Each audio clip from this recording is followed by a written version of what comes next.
कहानी है दौलत राम की। दौलत राम एक किसान होते हुए भी बहुत गरीब था। कारण था गांव में कई सालों से बारिश का ना होना, जिसकी वजह से दौलत राम के खेत सूख कर बंजर हो गए थे। दौलत राम के पास 5 बीघा खेत थे और वो हर साल अपने खेत में कमर तोड़ मेहनत करके बीज और खाद डालता था, परंतु बारिश ना होने के कारण फसल पैदा ही नहीं होती थी और हर साल उसकी लागत और मेहनत बेकार चली जाती थी। दौलत राम के छोटे से परिवार में उसकी पत्नी भारती और 10 साल की बेटी छुटकी थी। छुटकी बड़ी होनहार और पढ़ने में तेज बच्ची थी, लेकिन घर की आर्थिक स्थिति खराब हो जाने के कारण 2 सालों से उसका स्कूल जाना भी छूट गया था। अब छुटकी सारा दिन अपनी माँ भारती के साथ उसके कामों में हाथ बटाया करती थी। भारती धार्मिक स्वभाव वाली महिला थी। वो कृष्ण जी की परम भक्तिनी थी। जब वो रोटी बनाती तो सबसे पहले 2 रोटियां भगवान श्री कृष्ण के नाम की निकालकर गौ माता को खिलाती। उसके बाद अपने पति और बेटी को खाना परोसती थी। अपने घर का गुजारा चलाने के लिए दौलत राम सड़क बनाने वाले ठेकेदार के यहाँ मजदूरी का काम कर लिया करता था और जो मजदूरी के पैसे मिलते उनसे जूं तूं करके गुजारा कर लिया करता था। एक दिन की बात है, जब भारती गौ माता को रोटी खिला रही थी तो दौलत राम आ जाता है और उससे कहता है, अरे भारती, क्या तुझे पता नहीं है मैं कितनी मुश्किल से मजदूरी करके घर का गुजारा चलाता हूँ और तू आधा राशन गाय को खिला देती है। अरे, ये आप कैसी बेकार की बातें कर रहे हो? हम लोग भगवान का दिया ही तो खाकर जीते हैं। अपने खाने से पहले अगर हम भगवान को भोग लगा देंगे तो भगवान हमसे प्रसन्न होंगे और हमारे भंडार भर देंगे। अरे भक्तनी, तेरे साथ बहस करने से कोई फायदा नहीं है। तू लगा अपने भगवान को भोग, जो होगा देखा जाएगा। फिर ऐसे ही काफी दिन गुजर जाते हैं और गेहूं बोने की ऋतु आ जाती है। एक दिन रात के समय जब दौलत राम सोने के लिए लेटा हुआ था तो कुछ सोच सोचकर उसे नींद नहीं आ रही थी। तो भारती उससे पूछती है, अजी, किस चिंता में खोए हुए हो जो तुम्हें नींद नहीं आ रही है? भारती, गेहूं की फसल बोने की ऋतु आ गई है। मैं खेतों में गेहूं बोना चाहता हूं, पर क्या करूं?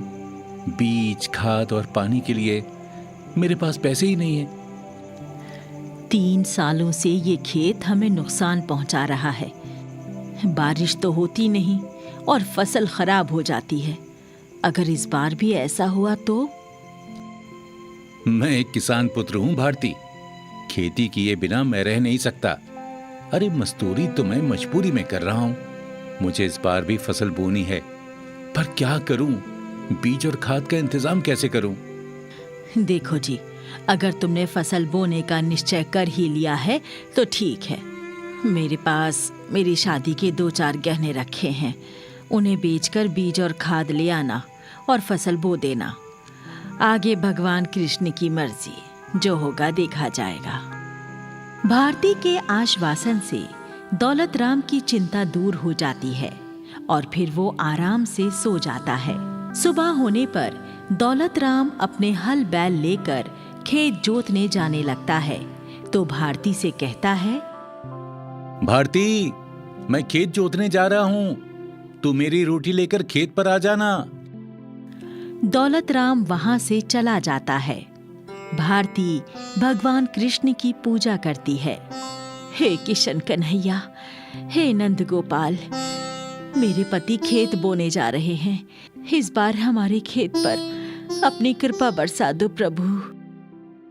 पूजा करने के बाद भारती रोटी बनाती है, फिर 2 रोटियां गाय को खिलाती है और दौलत राम के लिए रोटी लेकर अपनी बेटी छुटकी के साथ खेत पर जाने के लिए घर से निकल पड़ती है। दौलत राम अपने खेत में कड़ी मेहनत से हल चला रहा था। सूखी जमीन को जोतने में दौलत राम और उसके बैलों का पसीना छूट रहा था। दौलत राम हुंकार भरता हुआ बैलों का मनोबल बढ़ा रहा था। हर हर हर हर हा, हा, शाबाश शाबाश शाबाश, जोर लगा के मेरे शेरों। हाँ, हमें आज ही ये खेत जोत कर बुआई के लिए तैयार करना है। शाबाश। तभी भारती और छुटकी रोटी लेकर खेत पर आती हैं और खेत के किनारे खड़े नीम के पेड़ की छांव में बैठ जाती हैं। भारती दौलत राम को पुकारती है, अरे छुटकी के बापू, खेत बाद में जोत लेना, पहले आकर रोटी खा लो। भारती तुम बैठो वहीं, मैं थोड़ी देर में आता हूँ। थोड़ी देर गुजर जाने के बाद भारती फिर से दौलत राम को रोटी खाने के लिए कहती है और दौलत राम फिर से थोड़ी देर में आने के लिए बोल देता है। तो छुटकी भारती से कहती है, माँ, बापू ऐसे आने वाले नहीं हैं, मैं जाकर बापू को बुला लाऊं? हाँ, तेरे बापू तेरा कहा जरूर मानेंगे, जा बुला ला अपने बापू को। छुटकी दौलत राम के पास आकर कहती है, बापू, भूखे पेट इतनी मेहनत क्यों कर रहे हो? चलो पहले रोटी खा लो। नाना छुटकी बिटिया, अभी तो पूरा खेत जोतने को पड़ा हुआ है। मैं पहले 2-4 क्यारी तो जोत लूं, फिर रोटी खाऊंगा। अगर मैं भी रुक गया ना तो बैल आलस में आ जाएंगे। छुटकी वापस भारती के पास आकर बैठ जाती है और दौलत राम खेत जोतने में व्यस्त रहता है। तेज धूप में भूखे पेट कड़ी मेहनत करने से दौलत राम अचानक बेहोश होकर गिर पड़ता है। माँ, बापू बेहोश हो गए। हे भगवान, क्या हो गया इन्हें? अभी तो ठीक ठाक खेत जोत रहे थे। हे देवकी नंदन, हे कृष्णा, मेरे पति की रक्षा करना प्रभु। भारती और छुटकी दौड़कर दौलत राम के पास आती हैं और उसे संभालने लगती हैं।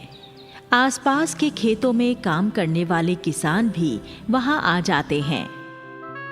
अरे भाभी, दौलत राम को क्या हुआ? ये बेहोश कैसे हो गया? पता नहीं, जुताई करते करते अचानक ही बेहोश हो गए। एक तगड़े शरीर वाला किसान दौलत राम को अपनी पीठ पर लादकर उसके घर छोड़ जाता है। भारती डॉक्टर को बुला लाती है। डॉक्टर दौलत राम को ग्लूकोज लगा देता है और दौलत राम को होश आ जाता है। डॉक्टर बताता है, देखो, पसीना ज्यादा बह जाने से तुम्हारे शरीर में पानी की कमी हो गई है और तुम्हारा बीपी बहुत ज्यादा लो हो गया है। अब तुम्हें 10 दिनों तक बिस्तर पर आराम करना होगा, तभी तुम पूरी तरह ठीक हो पाओगे। आराम करने की सलाह देकर डॉक्टर वापस चला जाता है। फिर रात हो जाती है। दौलत राम भारती से कहता है, लगता है तेरे कृष्ण भगवान मुझे खेती करने देना नहीं चाहते। वो हमें आजीवन गरीब बनाए रखना चाहते हैं। अरे तभी तो उन्होंने मुझे बीमार कर दिया। भगवान कृष्ण के बारे में ऐसा मत बोलो। कृष्ण मुरारी तो बड़े दयालु हैं। वो सदैव अपने भक्तों की सहायता करते हैं। अच्छा, अगर तुझे अपने भगवान पर इतना ही विश्वास है तो उनको बोल वो आए और मेरा खेत जोत कर बीज बो दें। नहीं तो आज के बाद मैं तुझे उनके नाम की रोटी गाय को नहीं खिलाने दूंगा, समझ ले तो अच्छी तरह से। पति की बात सुनकर भारती बहुत परेशान हो जाती है। बैकुंठ में बैठे हुए भगवान कृष्ण दोनों पति पत्नी की वार्ता सुनकर मुस्कुराने लगते हैं और कहते हैं, वाह, ये मनुष्य तो बड़ा ही चतुर है। इसने तो मेरी भक्तनी के साथ साथ मुझे भी फंसा लिया। अब मुझे स्वयं धरती पर जाकर इसका खेत जोतना ही पड़ेगा। भगवान श्री कृष्ण बैकुंठ से धरती लोक पर आ जाते हैं और अपनी शक्ति से हल बैल पैदा करके स्वयं किसान बनकर दौलत राम का खेत जोतते हैं। फिर उसमें बीज भी बो देते हैं। इधर भारती सो रही होती है तो भारती के सपने में भगवान कृष्ण आते हैं और उससे कहते हैं, भारती, नींद से जागो देखो, मैं स्वयं तुम्हें दर्शन देने आया हूं। भारती जाग जाती है तो अपने सामने अपने प्रभु को देखकर गदगद हो जाती है। हे मेरे प्रभु, प्रणाम प्रभु। आपके दर्शन पाकर मैं तो आज धन्य हो गई प्रभु, धन्य हो गई। मैं तुम्हारी भक्ति और सेवा से बहुत प्रसन्न हूं। मुझ में तुम्हारी अनमोल आस्था और अटूट विश्वास के कारण ही मैंने तुम्हारी भक्ति की लाज रख ली है। हे प्रिय भक्तिन, मैंने स्वयं किसान बनकर तुम्हारे पति का खेत जोतकर उसमें बीज भी डाल दिया है। इंद्रदेव की कृपा से इस बार वर्षा भी खूब होगी और खेतों में फसल भी खूब लहलहाने लगेगी। प्रभु, आपकी इस कृपा का बहुत बहुत धन्यवाद प्रभु। जय हो। मेरी कृपा सदैव तुम्हारे और तुम्हारे परिवार पर बनी रहेगी। तुम्हारे सभी दुख दूर हो जाएंगे। बस तुम इसी प्रकार मेरी भक्ति करती रहना। आशीर्वाद देकर भगवान कृष्ण अंतर्ध्यान हो जाते हैं और भारती दौलत राम को जगाकर सारी बात बताती है तो दौलत राम भी आश्चर्यचकित रह जाता है। कुछ दिनों बाद बारिश भी हो जाती है और सभी खेतों में फसलें लहलहाने लगती हैं। दौलत राम के खेत में तो बहुत ही बढ़िया फसल पैदा होती है।